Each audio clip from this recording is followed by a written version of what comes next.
নারী সুরক্ষা ও নারী নিরাপত্তায় অপরাজিতা বিলকে দ্রুত আইনে রূপান্তর করতে হবে কেন্দ্রীয় সরকারকে। আর সেই দাবিকে সামনে রেখেই রাজ্যের প্রতিটা ব্লকে রবিবার 1 ডিসেম্বর অবস্থান ও ধর্মা কর্মসূচির ডাক দেয় পশ্চিমবঙ্গ তৃণমূল মহিলা কংগ্রেস। আর তারই অঙ্গ হিসেবে রবিবার উলুবেড়িয়া পূর্ব কেন্দ্র তৃণমূল মহিলা কংগ্রেসের পক্ষ থেকে উলুবেড়িয়া মহকুমা শাসকের দপ্তরের সামনে অবস্থান ও ধর্ণা কর্মসূচি করল উলুবেড়িয়া পূর্ব কেন্দ্র তৃণমূল মহিলা কংগ্রেসের কর্মীরা। মূলত নারীদের সুরক্ষায় কেন্দ্রীয় সরকারকে দ্রুত আইনে রূপ দিতে হবে অপরাজিতা বিলকে।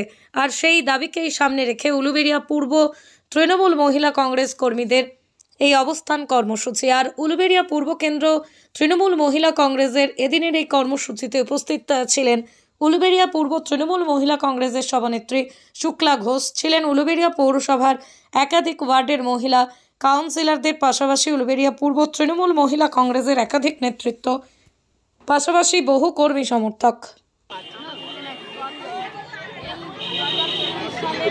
সেপ্টেম্বর আমাদের মাননীয়া দিদি মমতা ব্যানার্জি বিশেষ অধিবেশন ডেকে এই অপরাজিতা বিল পাশ করেছিলেন নারী সুরক্ষার স্বার্থে, কিন্তু এখনো পর্যন্ত কেন্দ্রীয় সরকার রাষ্ট্রপতিকে দিয়ে সেই বিলটা সই করেননি।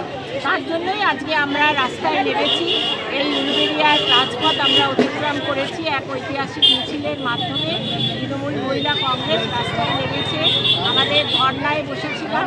এই ধর্না মঞ্চ থেকে আমরা জানাতে চাই যে এই বিলটা যদি আগামী দিন পাস না হয়, আমরা কিন্তু আরও বড়সড় আন্দোলনের দিকে এগিয়ে যাব।